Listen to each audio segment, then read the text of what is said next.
बिस्मिल्लाहिर्रहमानिर्रहीम। अस्सलामुअलैकुम वरहमतुल्लाहि वबरकातुहू।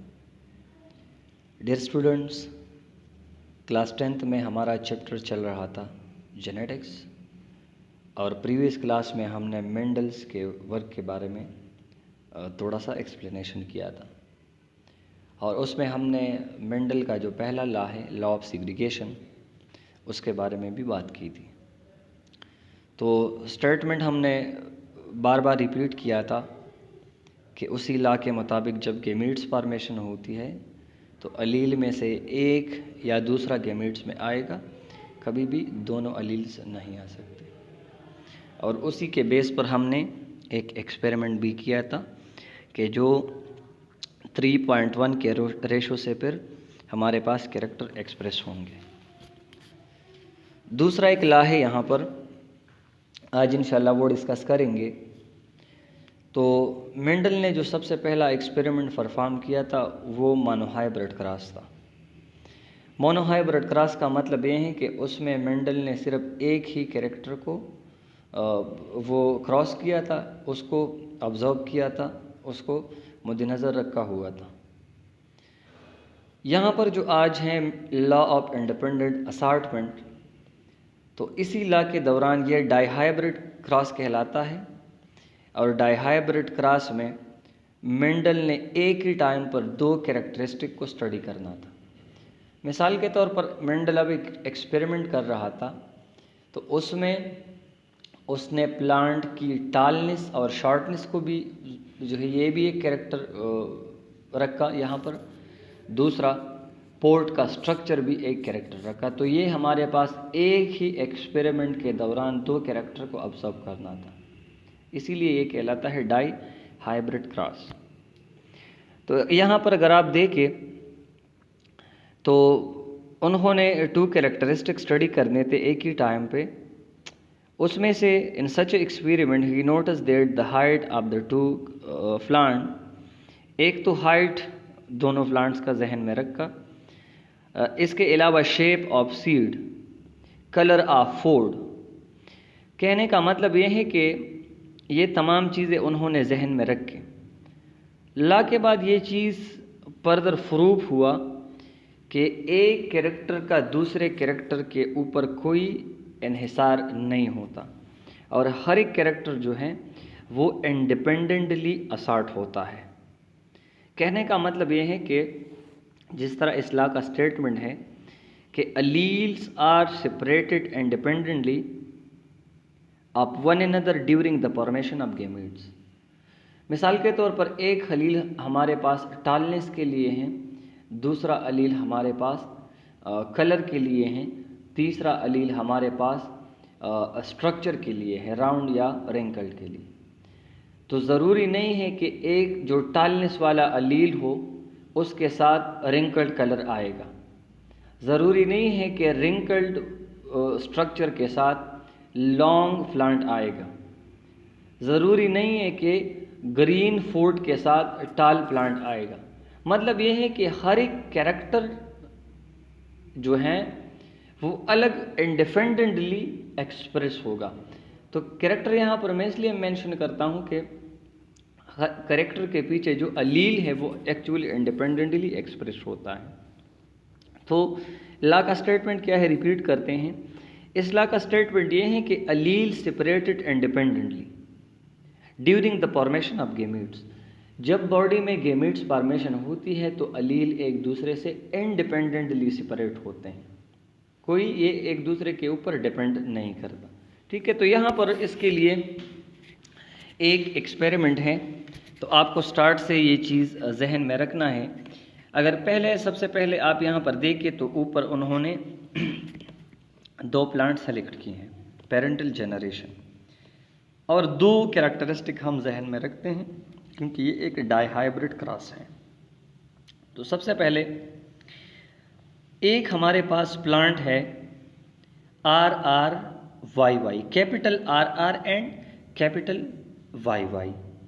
इसका मतलब ये है कि ये जो दोनों कैपिटल R हैं ये राउंड स्ट्रक्चर के लिए इस्तेमाल होता है सिंबॉलिकली, और जो दो कैपिटल Y एंड Y हैं ये येलो सीड के लिए या येलो कलर के लिए इस्तेमाल होते हैं यहाँ पर एसेंस में। तो बेटा आप याद रखिए ये कैपिटल है दोनों, तो मतलब ये है कि ये डोमिनेंट कैरेक्टर है, क्योंकि डोमिनेंट कैरेक्टर को हम एक्सप्रेस करते हैं कैपिटल लेटर पर।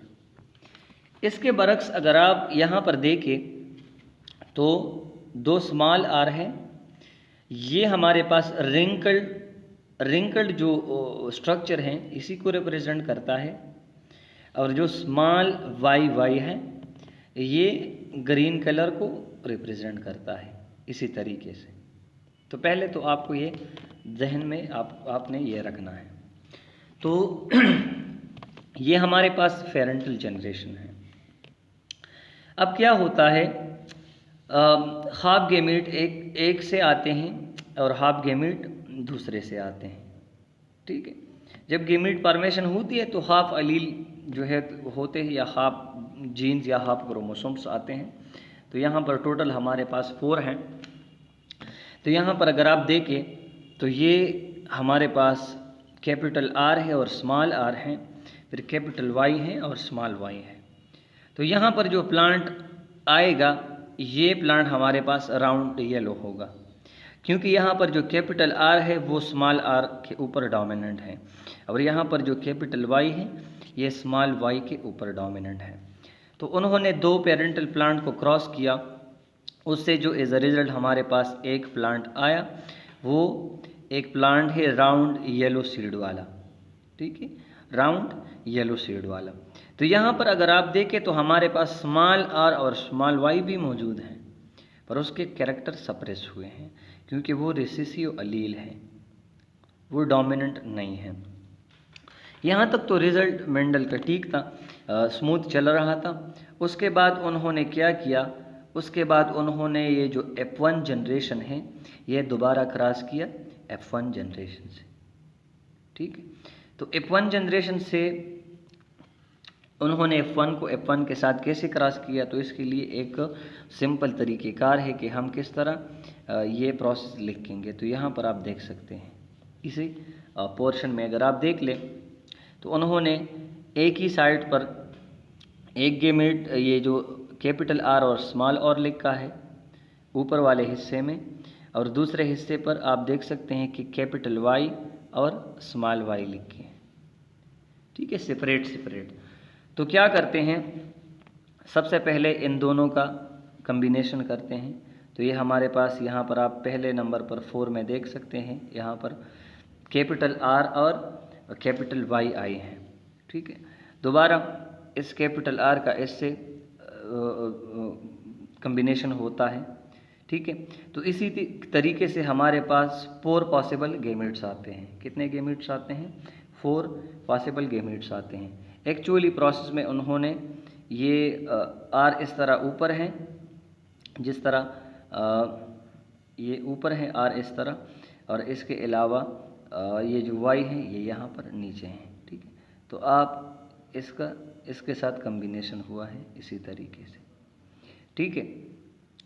तो यहाँ पर अगर आप देखें तो हमारे पास 4 पॉसिबल गेमीट्स आए हैं।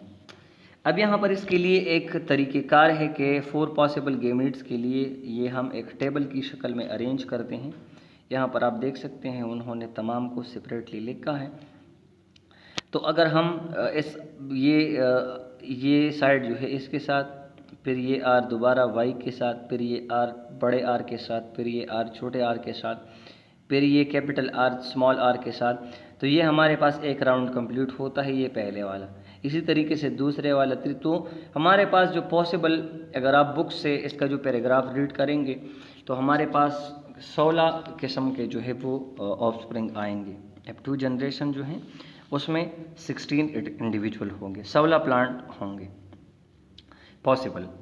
इस 16 प्लांट्स में उसमें जो रेशो आता है वो रेशो कहलाता है 9:3:3:1। मतलब ये है कि 16 प्लांट में 9 प्लांट्स आपके साथ राउंड येलो होंगे, 3 प्लांट राउंड ग्रीन होंगे, 3 प्लांट रिंकल्ड येलो होंगे और 1 प्लांट रिंकल्ड ग्रीन होगा, ठीक है। तो ये सिंबॉलिक रिप्रेजेंटेशन है इसी टेबल शक्ल में। तो आप देख सकते हैं। तो कहने का मतलब ये है कि डाईहाइब्रिड क्रॉस जब मेंडल ने किया तो इसी क्रॉस के दौरान जो हमारे पास रेशो क्या आई, 9:3:3:1, और प्रीवियस लॉ में हमारे पास रेशो आई थी 3:1। तो यहाँ पर आप देख सकते हैं कि डाईहाइब्रिड क्रॉस में इंडिविजुअल जो हमारे पास अलील्स हैं यहाँ पर वो इंडिपेंडेंटली असर्ट होते हैं, वो एक दूसरे के ऊपर मुनहसर नहीं है कि ये अलील आएगा तो ये इसके साथ आएगा और ये दूसरे अलील के साथ ये आएगा, बल्कि हर एक जो है वो इंडिपेंडेंटली असर्ट होता है। इसके बाद आते हैं कुछ रिलेशनशिप है अलील के दरमियान। तो 3 किस्म के रिलेशनशिप होते हैं। डोमिनेंस रिलेशन हमारा टॉपिक है। डोमिनेंस रिलेशन में एक हमारे पास होता है कंप्लीट डोमिनेंस, दूसरा इनकम्प्लीट डोमिनेंस और तीसरा कोडोमिनेंस होता है। कंप्लीट डोमिनेंस का मतलब ये है कि जब 2 अलील्स आते हैं उसमें एक अलील डोमिनेंट है और दूसरा अलील रेसिसियो है, तो कैरेक्टर सिर्फ डोमिनेंट वाले अलील के शो होंगे।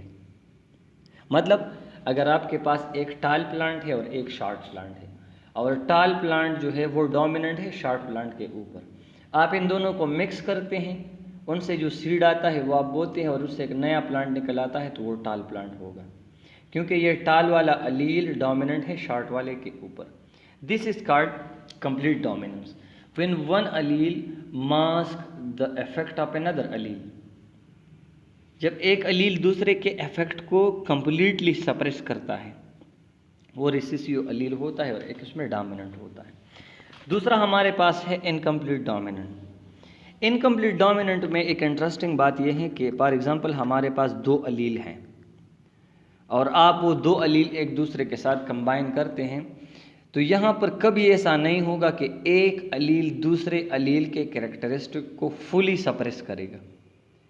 तो फॉर एग्जांपल आपके पास अलील ए और बी हैं, तो इसमें हाफ कैरेक्टर्स ए के आएंगे और हाफ कैरेक्टर्स बी के आएंगे, तो जो नया प्लांट होगा, ये जो नया ऑर्गेनिज्म होगा, वो दोनों का इंटरमीडिएट होगा।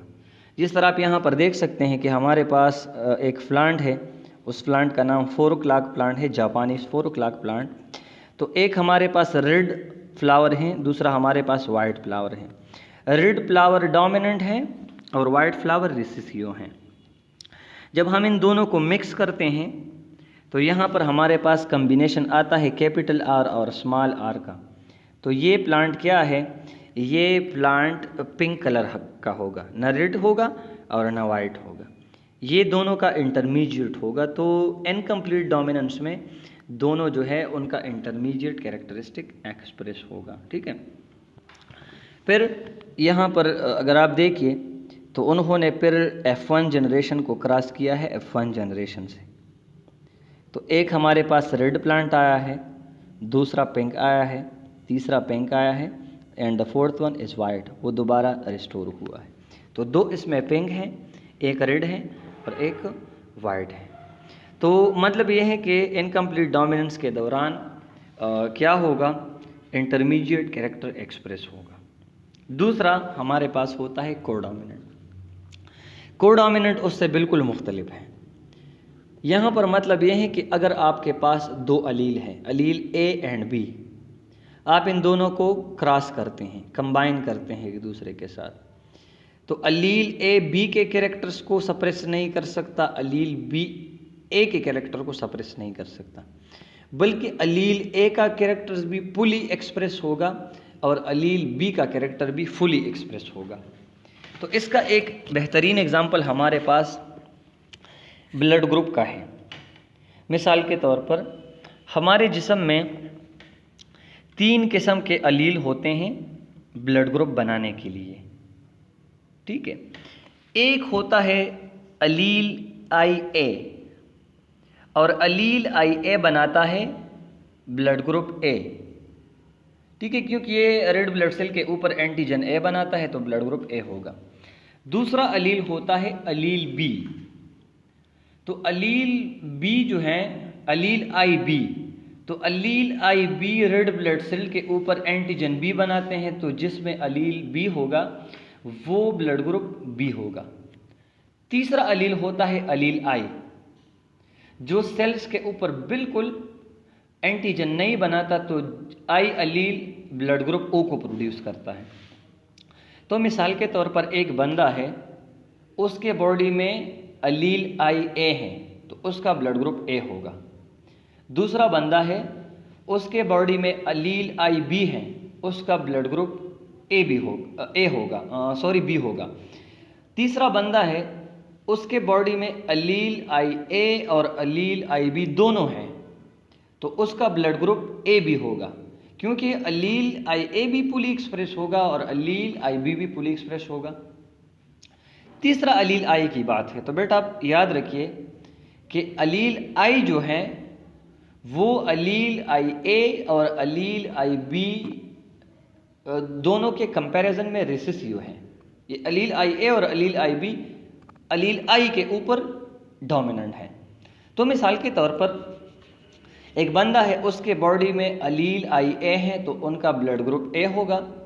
पर अगर उसके बॉडी में अलील आई ए और फिर स्मॉल आई है तो फिर भी उसका ब्लड ग्रुप ए होगा, क्योंकि अलील आई जो है वो अलील आई ए के कंपैरिजन में वो क्या है, वो रिसेसिव है। तो इस टेबल में आप यहाँ पर देख सकते हैं कि सबसे पहले ये जीनोटाइप जो है पहला, अगर किसी बंदे में अलील आई ए है या आई ए है दोबारा, या इसके बॉडी में अलील आई ए और इसके साथ आई है कम्बिनेशन में, फिर भी उसका एंटीजन आरबीसी के ऊपर जो है वो ए प्रोड्यूस होंगे तो इसका ब्लड ग्रुप ए है। मतलब ये है कि जो स्मॉल आई है यह रिसेसिव अलील है। दूसरा बंदा है, उसके बॉडी में अलील आई बी है या इसके अलावा वो अलील आई बी और इसके साथ स्मॉल आई है तो इसका ब्लड ग्रुप बी होगा। वजह यह है कि ये छोटा आई जो है, स्मॉल आई जो है, ये रिसेसिव है दोनों के कंपैरिजन में। तीसरा केस, अगर आपके पास दोनों अलील स्मॉल हैं तो फिर आरबीसी के ऊपर कोई एंटीजन नहीं है और ब्लड ग्रुप ओ होगा। पर अगर अलील आई ए है और अलील आई बी है तो आरबीसी के ऊपर एंटीजन ए बी दोनों मौजूद होंगे तो ब्लड ग्रुप ए बी होगा। तो पॉसिबल हमारे पास A B O blood group में 4 ग्रुप आ सकते हैं और इसके लिए रिस्पॉन्सिबल जो जीन्स या अलील्स हैं वो 3 हैं। तो ब्लड ग्रुप के लिए 3 अलील्स हैं और 4 हमारे पास पॉसिबल ग्रुप हैं। अलील आई ए और अलील आई बी डोमिनेंट है अलील स्मॉल आई के ऊपर। ठीक है, तो ये 3 किस्म का रिलेशनशिप है। अच्छा, अब आते हैं होम असाइनमेंट बेटा आपके लिए क्या है, write and memorize complete and incomplete dominance. आपको कंप्लीट और इनकम्प्लीट डोमिनेंट राइट और मेमोराइज करना है। इंशाल्लाह आज के लिए ये काफ़ी होगा, पर अगर इस टॉपिक के साथ रिलेटेड टॉपिक को कंटिन्यू करेंगे इंशाल्लाह कमिंग क्लास।